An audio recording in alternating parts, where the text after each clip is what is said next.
আসসালামু আলাইকুম ইব্রাহিম, সবাই কেমন আছেন? তো আমি আছি বর্তমানে রেনিগুন্ডা রেলওয়ে স্টেশন। আর এখন দেখতে পারতেছেন রাত্রের 5টা 9, মানে সকাল 5টা 9 করতে পারেন, ফজরের সময় 5টা 9। তো আমি কিন্তু সারা রাত ছিলাম এই রেল স্টেশনে। আমার কিন্তু চোখ উঠছে, চোখ ওঠার জন্য সারা রাত রেল স্টেশনে থাকা ভাই আমার অনেক কষ্ট হয়ে গেছে আলগা, অনেক কষ্ট হয়ে গেছে আলগা। আমার চোখ উঠছে, যার জন্য আমি ভালো করে ঘুমাইতে পারি না। আর আমার চোখের রেস্টের প্রয়োজন। আমি আমার চোখ নিয়ে সারা রাত এইভাবে এই স্টেশনে আসছিলাম। আমার চোখের প্রবলেমটা কিন্তু আগে যেরকম আসলে হালকা কম চলে, এখন কিন্তু আমার বেশি হয়ে গেছে। যাই তাই কোনো প্রবলেম নাই। আমি যে কামের জন্য আইছি সেই কামটা আমার সাকসেস হইলো। আমি এই রেনিগন্ডা রেলওয়ে স্টেশনে আইছি আর কি।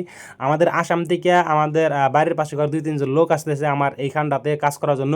তো ওদেরকে রিসিভ করার জন্য আসা। ট্রেনটা আর কথা আসল রাতের 2টা বাজায় স্টেশনে, যার জন্য আমি রাতে 7টা বাজায় স্টেশনে আয় পড়ছিলাম আর কি। ভাবছিলাম যে রাতে 7টা বাজায় 2টা ধরে থাকুম, তারপরে আর কি অগনিয়া জামগা। তো তারপর কি করার, ট্রেন অনেক লেট করে ফেলাইছে। আর 5টা বাজে আমি ভাবলাম যে তাহলে আর একটু ঘুমায় নেই, একটু ঘুমাইয়া একটু নিজের রেস্ট দেওয়া নয়। তো এইখানটা তো ভাই প্রচুর পরিমাণে মশার জন্য ভালো করে ঘুমানো যায় না। আর আমার চোখের প্রবলেম আপনারা মানে সবাই জানেন কয়েকজনে। আমার চোখের প্রবলেমের জন্য আমি ভালো করে ঘুমাইতে পারি না। আর স্টেশনে কিন্তু ঘুমানোটাও রিক্স, কারণ স্টেশনে কিন্তু চোর মোর বেশি থাকে। কারণ আপনি যদি একটু ঘুমান, চোর টোর একটু যদি চান্স পায়, মোবাইল টোবাইল টাকা পয়সা যা থাকে সব কিন্তু ভাই আর কি নিয়ে যাবো গা। কিন্তু স্টেশনে ঘুমাইলে একটু সেফলি ঘুমান লাগে। আর দেখতে পারতেছেন ফাইনালি কিন্তু আমি সকাল হয়ে গেছে আর কি। সকালে আমি স্টেশনের থেকে বাইরে আইলাম, একটু বাইরে হেরা ভাবলাম যে একটু চাটা খাই আহি বাইরে যাই হেরা।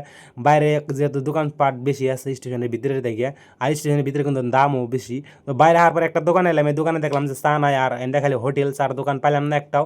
যার জন্য ভাবলাম আবার ফিরে রিটার্ন স্টেশনের ভিতরে যাই। স্টেশনের ভিতরে হয়তো এখন সকাল হয়েছে, সকালে অনেক চাওয়ালা আর কি আইপো আর চাটা বিক্রি করবো, সেখান থেকে একটু চা নিয়ে চা খামু। সকালে আর কি চা না খেলে মনটা ফ্রেশ লাগে না।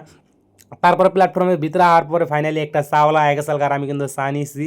চা নিয়ে হেরা ভাবলাম যে একটু চাটা খাইয়া তারপরে 5 নম্বর প্ল্যাটফর্মের দিকে আইগিয়া যায়, কারণ ট্রেন এখন এক সময় পরে হয়ে আইলো। ট্রেন আইব গিয়া আর সকাল 7টা মানে বাজায় পাইবো। ট্রেন আসার কথা আসলে 2টা বাজায়, পাইবো 7টা বাজায়। এটা ভাই মানে ভাবা যায়, মানে রাতের 2টার ট্রেন সকাল 7টা বাজায় পাইতেছে। তো ফাইনালি কিন্তু ট্রেনটা আগে গেছে গা। প্রচুর পরিমাণে ট্রেনটা লেট করছে আজকে। এই ট্রেনটা এত লেট করে না, তারপরও জানি না কোনো সমস্যা হয়েছে কিনা, ট্রেনটা এত লেট করে ফেলাইছে। তো ফাইনালি আর কি ট্রেনটা আগে গেছে নগো। যারা আর কি আর কথা আসালাঙ্গো বাইরে বিগুলো করো, আর এখন তো এই ট্রেনের মধ্যে আছে। ট্রেনটা খারাইলে ওরা নামে পড়বো, ট্রেনের থেকে ওকে নামিয়ে নিয়ে ডাইরেক্টলি যাবো রুমে, কারণ আমারও একটু বিশ্রামের প্রয়োজন। আমি সারা রাত অনেক কষ্ট করছি, মশার কামড় টামড় খেয়ে স্টেশনে আসছিলাম। তো ফাইনালি ওরা কিন্তু আর নামে পড়বো। ট্রেনটা আগে গেছে, গাড়ি হয়েছে ডিব্রুগড় বিবেক এক্সপ্রেস ট্রেন। আর আমার সামনে দেখতে পারতেছেন মামা ফাইনালি কিন্তু ট্রেনের থেকে ওকে নামিয়ে নিয়ে আমরা বাইরে গেছি গিয়ে। বাইরে আইসে হইতেছে গিয়ে ময়নাল, ওরা আইসে মূলত 8জন মানুষ আইসে টোটাল। তো স্টেশনে বাইরে আমরা গেছি অটো স্টেশনে একটা অটো বুকিং করার জন্য। মানে আমরা ডাইরেক্টলি ভাবছি একটা অটো নিয়ে রুমে যামগা, একটা অটো ভাড়া করার নিগে আর কি। তো তারপরে গেলাম অটো স্টেশনে, অটো একটু ঘোরাঘুরি করতেছি ভাই, প্রচুর পরিমাণে দাম টাম চাই, মানে অটো সাথে ভাড়া ছাড়া মাইরে ফাইনালি কিন্তু অটো ভাড়া করা হয়ে গেছে। আর অটোতে কিন্তু আমরা গেতেছি রুমে।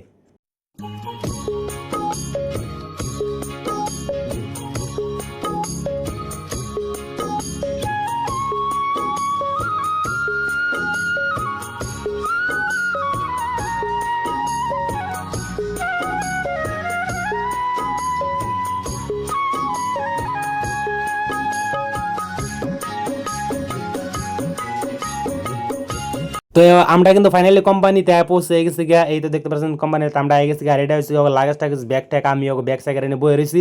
আর অগো কিন্তু নিয়ে গেছে কোম্পানির অফিসে, অফিসে যে কোনো আসলে ব্যাকটেরিয়া টাইম অফিসে নিয়ে গেছে। নিয়ে আর ওকে নাম সাম লিখবো, তারপরে গিয়ে আধার কার্ড দেখবো, আধার কার্ড দেখে আর ওকে একটা রুম দিব। রুম দেওয়ার পরে আর কি ওরা কালকে থেকে ইজিলি কাম করা হবে, কোনো টেনশন নাই।